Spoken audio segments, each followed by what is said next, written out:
one of them nights you just gotta let this play.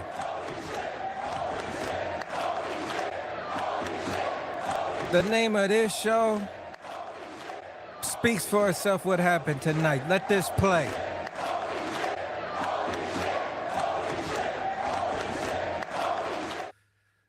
We weren't worthy for what happened tonight.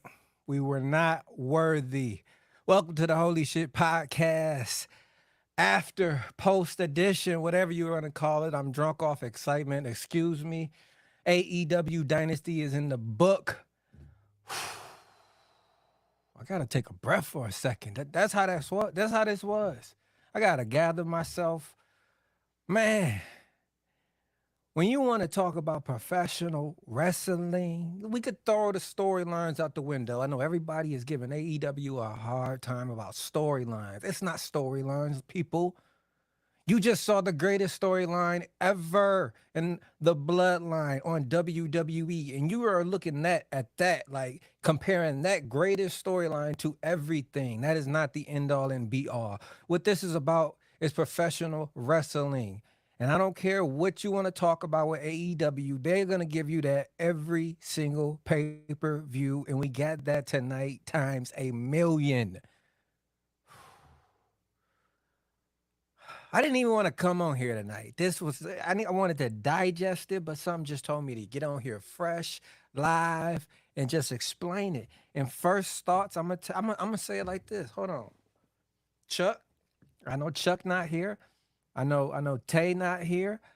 I know Ryan not here, but I'm gonna just say it. This pay-per-view was better than WrestleMania. I said it. Now, I am not talking about the storyline that is Cody Rhodes. We all know that is one of the, if not the greatest storyline ever. But when I'm talking about a totality of a pay-per-view, this hands down destroys WrestleMania. Yes, I said it. You got a new champion. African-American, first ever in AEW history, Swerve, incredible match with Samoa Joe. Let's not even talk about Bryan Danielson and Will Ospreay. Could be, not greatest match of the year, one of the greatest matches ever. God bless Bryan. Hopefully you're healthy. We're going to get into that later. But Young Bucks, FTR. We could go on and on. Willow, come on, people. This is cinema.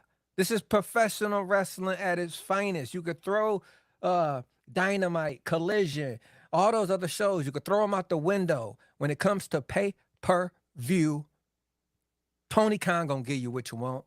Tony Khan gonna give you what you need. Just sit back, buckle up, and enjoy the ride. Now let's start this ride off. This was the pre-show match. Bang Bang Gang defeated the Acclaim to unify the 6-man tag matches from ROH and AEW. Now they hold them all. It was a good match, and in my opinion, this should have been on the main card. I'll get to what shouldn't have been on the main card, because if this one match wasn't on the main card, we could be talking perfect score here, but we'll get into that later. But that match, like I said, shout out to the Bang Bang Gang, unified, undisputed 6-man tag in AEW. Next up, we got a brilliant match with Okada and Pac. People, I'm trying to tell you something about Pac. One of those guys, you got to scratch your head. How did WWE fumble this? There'll be more during this show we'll talk about, but let's just talk about Pac. How did they fumble this? And how could they not care about Okada? I mean, this match was brutal. The impact, the moves, the preciseness, everything. You couldn't ask for more from a professional wrestling match. And if you don't know, now you know there is a difference between a clothesline and a lariat. A clothesline, you may bounce off the ropes, stand on your feet. Lariat, you are fucking done. There is a difference. Shout out Okada. He won this match. It was dope. Yo, bright things for both of them. Salute. one of the many great matches on this card. Now let's get to another one. Next up, we got the six-man tag. We got the House of Black versus Adam Copeland, Eddie Kingston, and Mark Briscoe. We got the House of Black getting the win. Now, this was a good match. If I could say anything about this match, the MVP to me was Brody King. His size, I was really looking at him tonight like, if they repackage him in a way, he could be a serious contender here for like heavyweight title done the right way. But you got to separate him because I say that because let's all not act like Mr. Black wasn't a little winded. You know, his I've been hearing his attitude. He ready to check out, head back to WWE, follow Andrade, hang out there with his wife, but maybe he's not into this, but he was very winded. Maybe it was just me. Maybe I'm looking into this. But regardless, House of Black gets the win. And like I said, Brody King MVP in the triple spears spot. I'm going to just let it play. It's got to be in a clip somewhere. There's going to be a rollback for a slip it. It's playing right now. Boom. There it go. Yeah, that's it. Triple spears. Next up, we got our hearts pulled on. Willow Nightingale. I'm telling you, man. I know they wanted Mercedes Moné to come in as a baby face, but you got a rocket here. And now she is the new TBS Women's Champion, defeating Julia Hart. The crowd, they ate it up. I ate it up. I was sitting here like, God damn. Then at the end, Mercedes Moné comes out trying to steal the shine, but it did not work.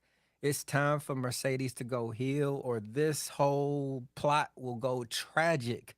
Please believe me when I say this. We need to see the heel turn now because it's no way when this feud, Willow will be portrayed as any type of heel. The fans love her. Shit, I love her. This match was incredible. Shout out Willow. Looking forward to Mercedes versus Willow, double or nothing. They already announced it, so hey, we gonna see. But Willow, damn good match. Damn good match. Next up, this is where I think the pay per view just got extremely physical and professional wrestling just went up a notch. We got two guys who know each other very well. We got Roger Strong defeating Kyle O'Reilly. And during the commentator, I heard one of them call Roderick Strong the modern day Dean Malenko. If that wasn't the most perfect explanation of who he is nowadays, I couldn't have said it better. Like 100%. Just brilliant. This match, the backbreakers, the physicality. Kyle O'Reilly hit the Street Fighter Ryu Ken real life 7-8 hit combo, and the shit was crazy. I could see bonus scores going up as he hitting them. Yo, this was a match of just fucking, I'm gonna kick the shit out of you. You go kick the shit out of me, and at the end of it, the fans gonna go crazy, and that's exactly what happened. Shout out to Roger Strong for getting the win, and afterwards, we got Adam Cole strolling to the ring in a wheelchair, pulling the old Kevin Nash, standing up. Everything's all right. He walks to the ring with the crew, but if you notice for one quick second, he gave Wardlow a funny little look. You know, now that he's healthy, he did say Warlow is just a temporary main guy. We gonna see what developed from that. It's just good to see Adam Cole, baby, back on his feet, and Roderick Strong getting the win. Next up, Timeless Tony Storm gets the win over Thunder Rosa. This was a damn good match. You know, the women showed out tonight. Julio Hart and Willow started it off, and here we are with Tony Storm, Thunder Rosa.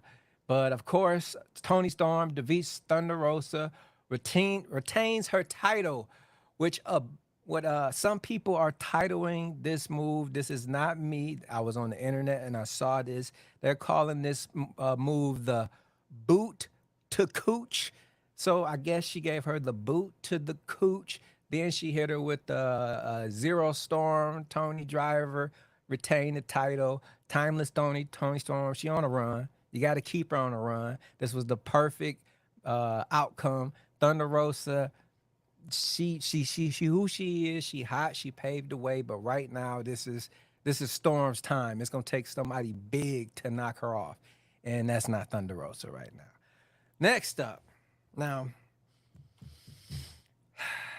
you ever had like a dog ass family and everybody was just doing good, accomplishing like just good shit, and then you had like this one family member who just fucked everything up, like ruined the whole family union. That's kind of what this next match was. It was like uh cousin Tyrone. It was him. Like, why you here? Who invited you? You know what I mean? This was like a potluck. You bring something and you just came. It was like that. You know what I mean? Like, what do we do with this?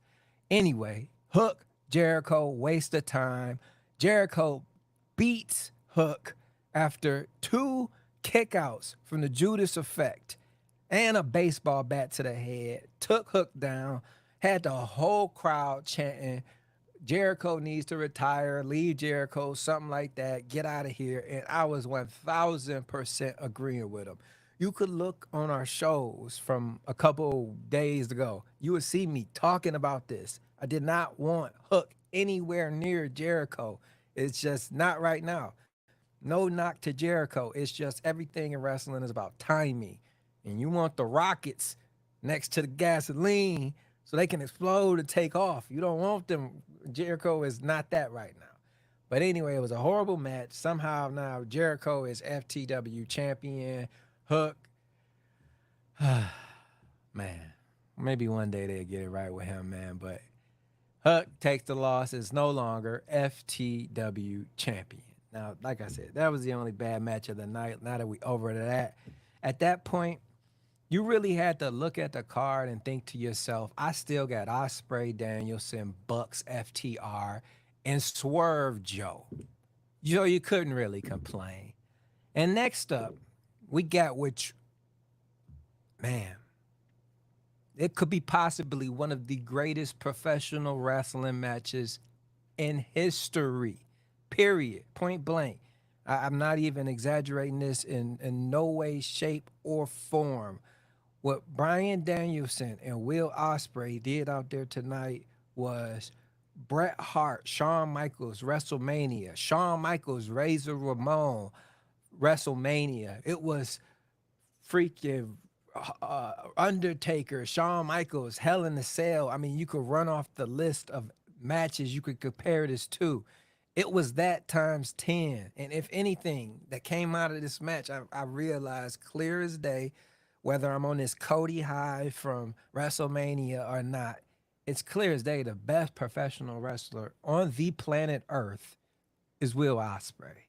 What he did tonight, the moves, the crispness, the preciseness, the in sync with him and I mean,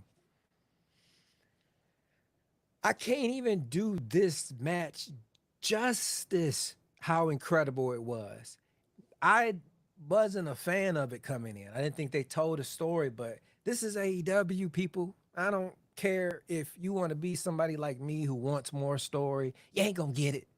But what you're gonna get is these matches. You're gonna get them, and you're gonna get them in bunches, and that's what you got tonight. And this, hands down, was match of the night. Maybe not moment of the night, but yes, match of the night, hands down. Will Ospreay he's the future. And if they are headed towards Swerve, Will Ospreay, Wembley Stadium, bruh, bruh, your mother, come on now. If that happens, Wembley, they might have to shut that whole entire side of the world down. Fuck just the country, that side of the world. It will be pandemonium. I'm trying to tell you that. But let's not get ahead of ourselves. Will Ospreay gets the win. Incredible match. Can't wait to hear what Meltzer and all the pundits got to score. It was incredible. But next up, you thought we couldn't get any higher, and we kind of don't. But we stay close to what Will and Danielson did, and the Bucks win the tag team titles over FTR with the little tweet Jack Perry, the scapegoat, making his way back in, fucking up an incredible match. But he's back. It's gonna stir up some shit with him and the whole storyline with CM Punk and FTR being cool with CM Punk. So hey, I'm looking forward to that. Something's gonna transpire from it. I see it coming. Great match. I did not think anything could hang with Osprey, keep the crowd going. It was hard. In the beginning, the Bucks, I felt it. They had to go extreme, and they went there.